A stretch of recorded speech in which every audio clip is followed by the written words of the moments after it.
કરવા જઈ રહી છું ને મારું નામ છે મેશ્રી હર્ષદભાઈ પટેલ.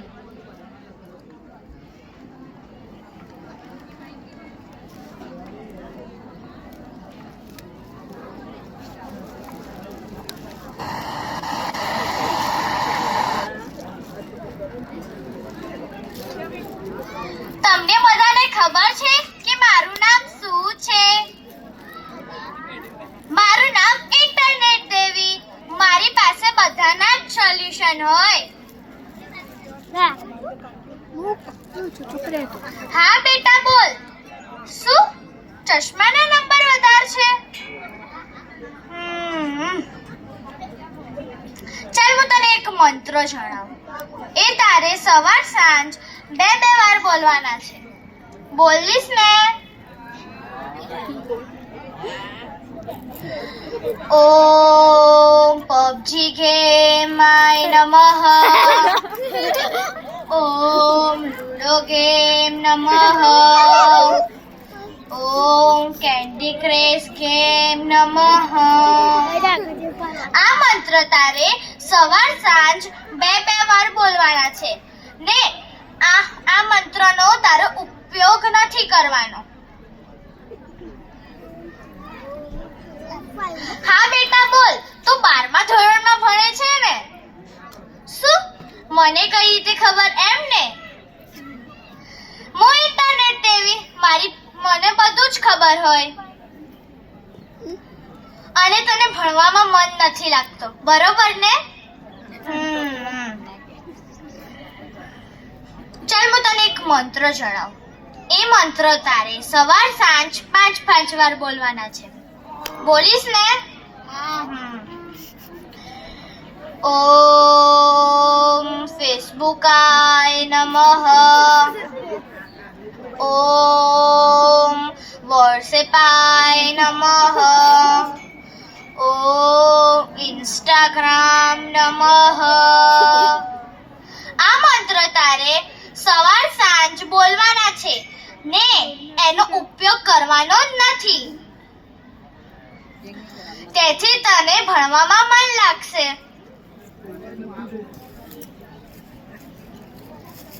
હા ભક્ત બોલ. શું ઘરમાં ઝઘડા થાય છે?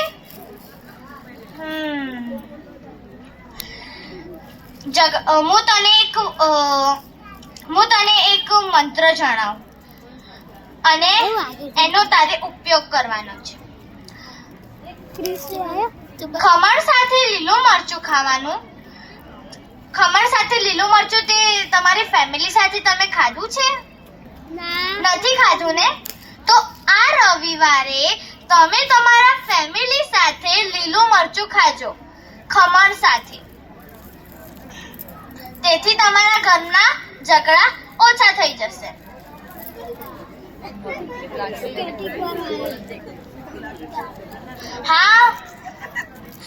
હા ભક્ત બોલો.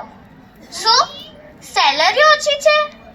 આનો ઉપાય તો બધા પાસે હોય. હું તમને એક મંત્ર જણાવું. એ તમારે સવાર સાંજ 5 વાર બોલવાના છે અને એનો ઉપયોગ પણ કરવાનો છે. ઓમ જીઓ ફોન નમઃ. ઓમ ચાઇના ફોન નમઃ. આ મંત્ર તારે સવાર સાંજ બોલવાના છે અને એનો ઉપયોગ કરવાનો છે. તેથી તારી સેલરી વધી જશે. કાલે જ મારી પાસે એક છોકરી આવી હતી. એને મેગી બનાવતા નહોતી આવડતી. તો પછી મેં એને એક મંત્ર જણાવ્યો હતો. ઓમ યુટ્યુબાય નમઃ. અને એની સાથે કીધું તું કે એનો ઉપયોગ પણ કરજે. એને આજે એ મેગી બનાવતા આવડી ગઈ. પણ એ ધારે જ ને તો એ મેગી બનાવતા આવડી ગઈ પણ એ આખી રસોઈ બનાવતા શીખી જાય.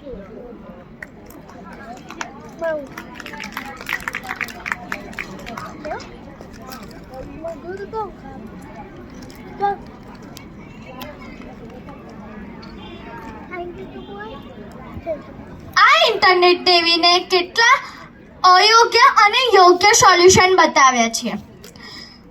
જેમ કે ખમણ સાથે લીલું મરચું ખાવાથી ઘરના ઝઘડા ઓછા થઈ જાય છે, એ અયોગ્ય સોલ્યુશન છે. ને બાજુમાં યુટ્યુબનો ઉપયોગ કરવાથી આપણને રસોઈ બનાવતા આવડી જાય છે, એ યોગ્ય સોલ્યુશન છે. અને જીઓ ફોન અને ચાઇના ફોનનો ઉપયોગ કરવાથી આપણી સેલરી વધી જાય છે, એ અયોગ્ય સોલ્યુશન છે. Thank you. જય વાસુદેવ દાદા.